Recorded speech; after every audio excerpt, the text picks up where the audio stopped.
Hola a todo el mundo, en esta sección de mi canal de YouTube trato de divulgar conocimientos sobre psicología que puedan ser útiles para el día a día, bien por poderse aplicar fácilmente o porque pueda resultar interesante aprenderlos para entender mejor algunas cosas de este campo. Procuraré en todo momento aclarar si hay consenso sobre lo que estoy diciendo o solo cierta parte de profesionales opina así o es una opinión mía personal para que la información sea lo más objetiva posible.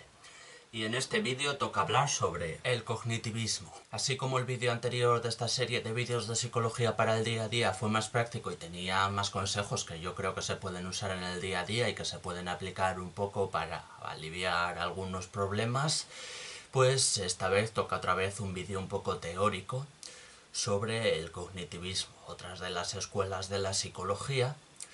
Y si toca un vídeo un poco teórico es porque hay muchos vídeos que quería hacer con un contenido más práctico, pero que al entrar dentro del marco teórico del cognitivismo igual no se entiende del todo bien lo que quiero explicar. Entonces, pues eso, quería hacer un vídeo dando algunas nociones básicas de lo que es el cognitivismo, para que luego en otros vídeos ya se entienda un poco mejor, porque muchos de los temas que aportó la psicología cognitiva pues dan para un vídeo centrado en ese tema, no solo sobre el marco teórico.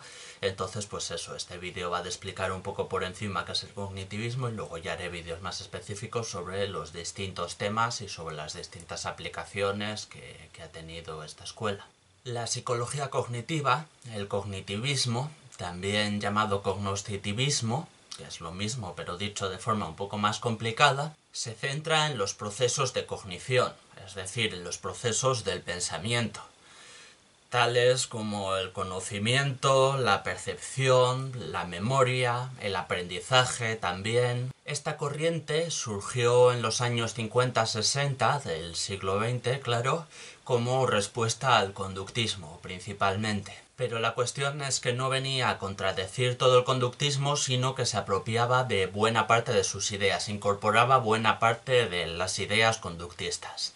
Es decir, las ideas de las que ya he hablado, como el condicionamiento clásico y el condicionamiento operante, que caracterizan el conductismo, pues básicamente el cognitivismo las incorporaba también en su línea teórica. Entonces, en ese sentido, el cognitivismo no partía de cero, sino que incorporaba ya buena parte de las cosas que estaban haciendo los conductistas. Sin embargo, sí discrepaba en unas pocas cosas con el conductismo.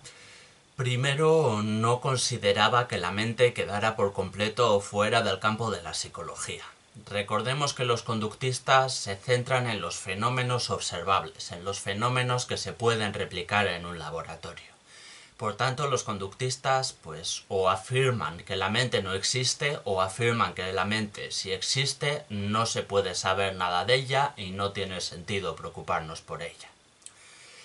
Entonces, pues los cognitivistas venían a contradecir un poco eso y a decir que sí había procesos mentales que se podían demostrar científicamente, que se podían estudiar y que el conocimiento que sacáramos sobre ello pues se podría aplicar en la psicología.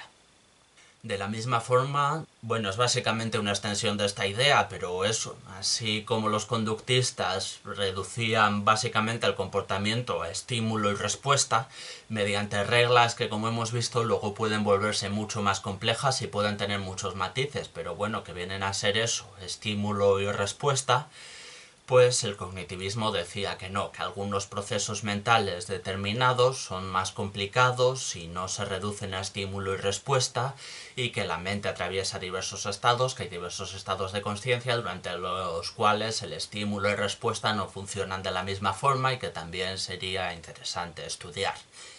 Es decir, resumiendo mucho, el cognitivismo vendría a decir que el conductismo estaba más o menos acertado en sus ideas, pero que era un poco limitado y no veía más allá en algunos aspectos.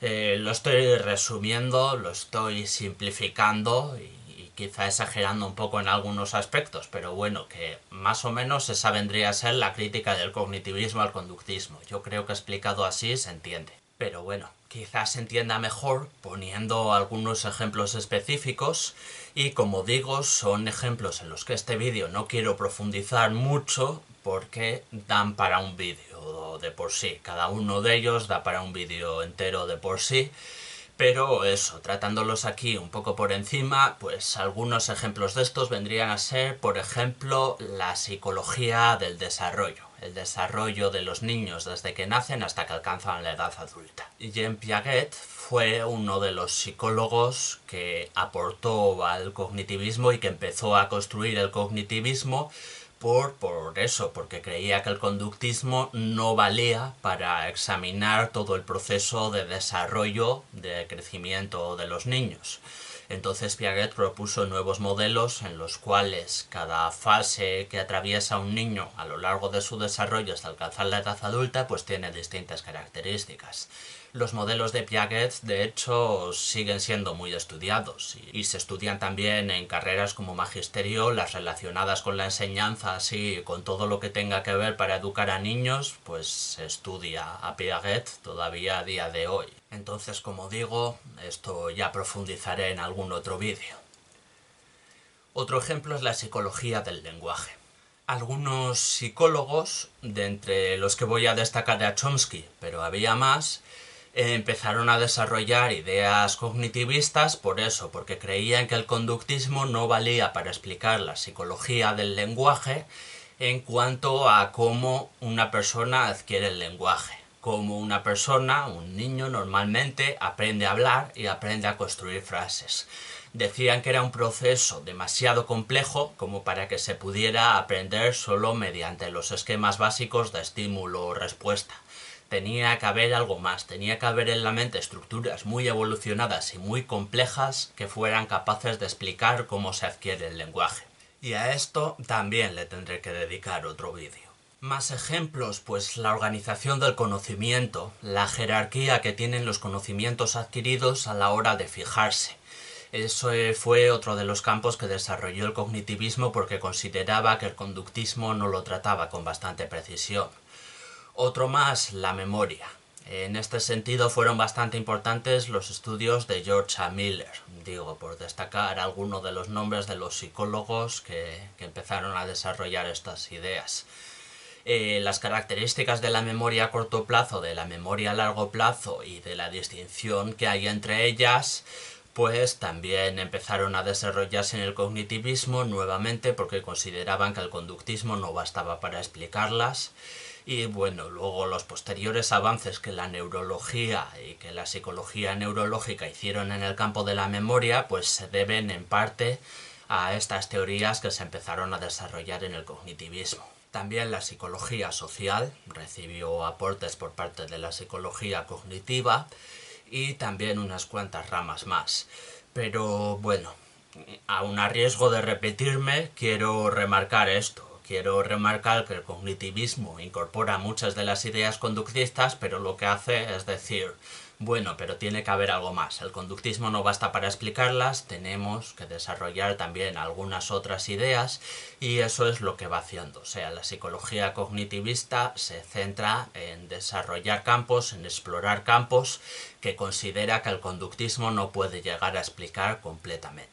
Por esa razón hay profesionales, hay psicólogas y psicólogos que no definen el modelo teórico, que siguen sus ideas como cognitivistas, sino que lo definen como cognitivo-conductual. Porque creen que el conductismo sí tiene muchísimas ideas correctas y sus ideas sí abarcan buena parte del campo de la psicología y son correctas y aplicables para buena parte de la psicología, pero consideran que el cognitivismo añade otras cuantas más que también son interesantes.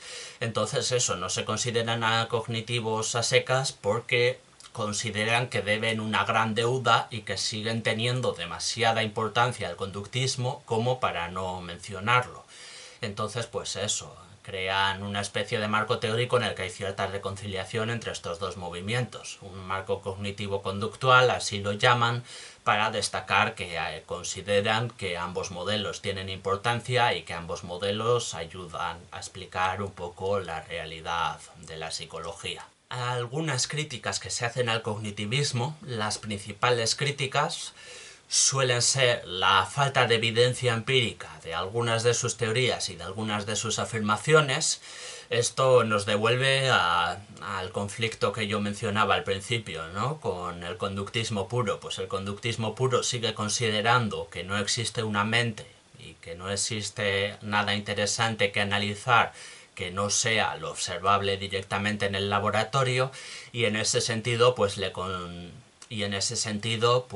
le reprocha al cognitivismo que los estudios del cognitivismo sobre la mente no tengan suficiente evidencia empírica como para poder considerarse que son correctos hasta que se demuestre lo contrario desde una perspectiva totalmente científica. También se le suele criticar al cognitivismo, esta sería probablemente otra de las grandes críticas que encontramos, la falta de cohesión entre sus profesionales.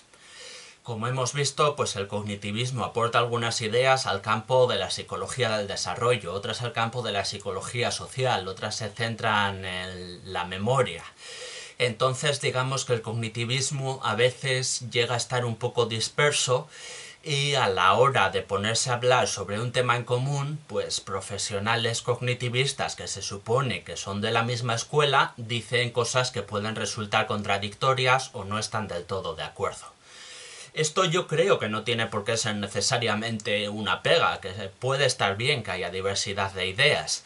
Pero bueno, sí hay gente que considera que el cognitivismo como movimiento en general, pues eso, se ve debilitado por esta falta de cohesión entre los profesionales. Se ve debilitado porque no hay un consenso. Estas yo creo que vendrían a ser las dos principales críticas al cognitivismo, pero bueno, en general es una escuela más o menos bien considerada y yo creo que bastante apoyada en general por el conjunto de profesionales, vamos. Entonces, lo dicho, espero que al haber explicado un poco lo que es el cognitivismo, pues ya pueda en otros vídeos abarcar estudios que surgen de la teoría cognitivista, estudios que se apoyan en el cognitivismo, como puedan ser, pues eso, un poco los temas de la memoria, de psicología del desarrollo, de psicología del lenguaje, o la disonancia cognitiva, que es un concepto que últimamente está bastante de moda, ¿no? Cuando alguien tiene ideas que se contradicen, pues se habla de disonancia cognitiva, y ese es un concepto que también surgió dentro del marco del cognitivismo. Así que, de hecho, quiero dedicar un vídeo a la disonancia cognitiva. Quiero que el próximo vídeo de estos de psicología para el día a día sea sobre la disonancia cognitiva, y por eso antes quería explicar un poco lo que era el cognitivismo y quería que sirviera de base y se entiendan un poco mejor los vídeos que haré en el futuro inspirados en este marco. Así que eso, espero que no haya quedado un vídeo aburrido pese a ser muy teórico. Espero que os interese en un futuro el vídeo sobre la disonancia cognitiva y los otros vídeos que hagan marcados en el cognitivismo. Y mientras tanto, pues espero que veáis algún vídeo viejo de mi canal, si es que no los habéis visto, si os interesa, claro. Si no, pues nada.